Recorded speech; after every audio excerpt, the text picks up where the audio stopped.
Hi folks, this is Vince with Dad's Gaming Addiction, and today we're going to check out the Duke, a board game for 2 players for ages 13 and up, and the average play time is about 15 to 25 minutes. So this game is very similar to chess in the sense that both sides have a Duke, or piece that they're trying to protect. And the winner of the game is the person that can capture the other person's Duke first. Now, like chess, you've got some other pieces that have their own movement rules, like knights and archers, that kind of thing.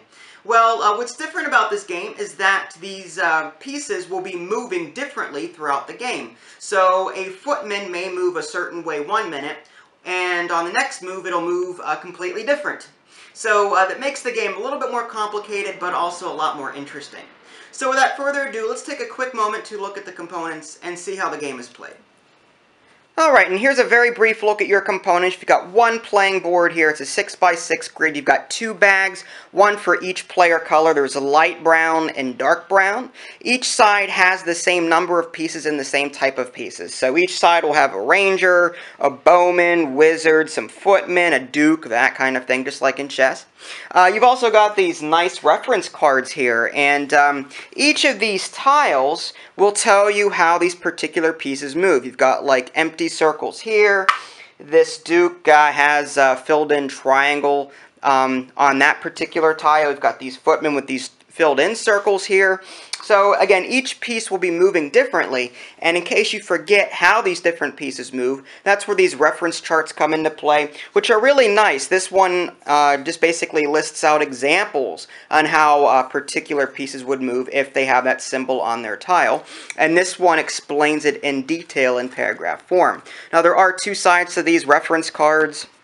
You've got terrain reference, how mountains work, how forts work, that kind of thing. You've got flags over here, dragon tiles, and of course you've got your instruction manual over here. Now speaking of flags and dragons and mountains, there are some other pieces in the game that are optional, meaning that you don't have to include them. In fact, I highly recommend that you do not include them for your first game, because just learning the base game with the base pieces is pretty challenging enough, because like I said, the pieces will change in their movement roles as you play the game. But you've got mountains here which serve as obstacles, you've got flags, you've got some special pieces with special abilities like the Oracle and the Duchess. You've got a dragon tile which is neutral and can take out both sides. And there's even a customization sticker set that allows you to create your very own pieces, which is really cool. So if you want to design your own piece, you've got the sticker set and it'll allow you to do so. So again, great job on the quality of the components. Everything is laid out fantastically. The wood tiles here are of great quality, nice and heavy too. So no complaints in that department. Okay, now just to keep the video moving, I'm going to opt to cover the rules in the base game. So I'm not going to be covering the things like dragons or mountains or, whatever other tiles that you could possibly include that come with the game, just because it would take me a while to get through.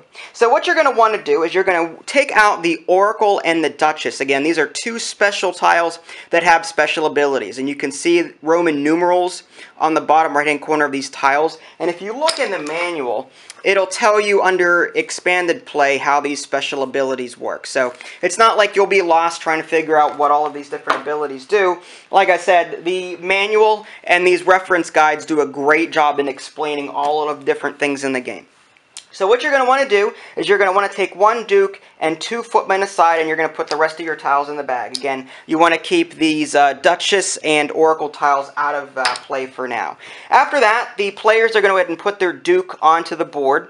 We'll start with the light brown color here. Now, the other player has to put their duke on the opposite center square. The duke has to go on one of the 2 center squares here, and then the other player has to put it on the center square opposite of the duke. Now it's important to note that there are 2 sides to these tiles. There's a starting side and a non-starting side. The starting side is the one with the filled in pawn. If you take a look at the reversed side, there's an inverted pawn in the center. This is the non-starting side, and I'll explain why there's 2 sides in a minute. After that, players are going to put their footmen out like so. They have to put the footmen next to their duke. So we'll do that. And when I say next to or adjacent to, it's horizontally or vertically adjacent, not diagonally adjacent. So we'll do that, and we'll do that. And then you're ready to start the game. Now, despite all of the different gameplay options that are available to you during game setup, playing the game is actually very simple once you get used to what all these different symbols on the tiles mean. During a particular player's turn, they'll either move a piece, draw a piece from their bag and place it next to their duke, or perform a special ability. Now, the special ability action only comes into play when you have pieces that have the ability to perform special actions. At the beginning of this particular setup, I told you that I would not be including the Oracle and the Duchess because they have special abilities. So, in this particular game, all you'd have to worry about is either moving a piece or drawing from the bag. Moving a piece is very simple. You'll pick one of your pieces, move it in accordance to the movement rules listed on the tile, and then you'll flip it to the other side. So just as an example, let's say that this player wants to move this footman. Now, again, if you get lost as far as how these pieces move and what these different symbols mean, you'll be able to consult these reference guides here. Now, a filled-in circle simply means that you can move to that location, assuming that you have a clear path. In this case, the footman could move here, here, here, or here, but the duke is blocking his path, so he cannot move on top of the duke. So the footman could go this way, or this way. So what we're going to do, just as an example, is move the footman forward one space, and then flip it to the other side. And that would end this player's turn.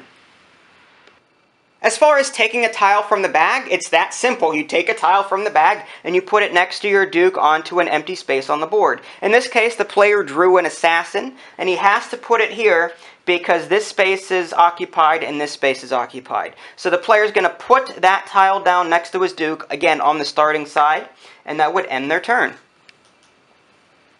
Capturing pieces in this game is very simple. Just like in chess, you will put your piece on top of an enemy piece and you'll capture it. So in this particular case, I just went ahead and just set up an example for you.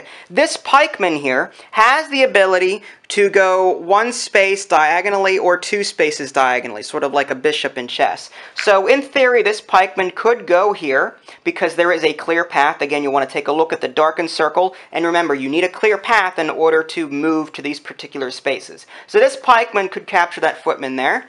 This bowman has an ability called a strike ability, and it's represented by these empty stars here. But that basically means he can stay where he is rather than moving and just strike or do like a long-ranged attack against the enemy. So he'll go ahead and possibly use the bowman's attack to take out this footman.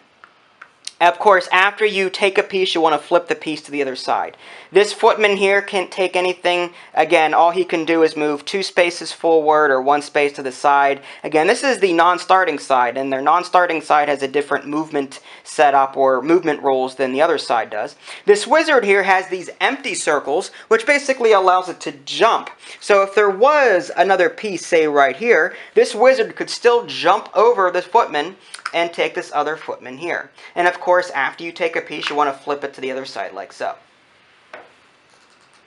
Alright, and there you have it, a very brief look at the Duke. It's important to stress that I did not cover all of the rules found in the manual. For example, whenever you attack the enemy Duke and put him in quote-unquote check, you're going to want to say guard. I also didn't cover the ways to set up the game if you're going to use those special tiles. I didn't cover all of the different symbols on those tiles and all the different pieces in the game. But hopefully this will give you a brief taste as to what you'd be in for should you decide to pick up this game. In short, I think you should pick up this game. It's fantastic. The quality is excellent. This is like Chess 2.0 for chess lovers, honestly. So, with that being said, if you want to read my full review, you can. www.dadsgamingaddiction.com. If you haven't already, subscribed to my YouTube channel. That way you can keep up to date on any new content I happen to publish. This is Vince. Thanks for watching, and I'll catch you next time.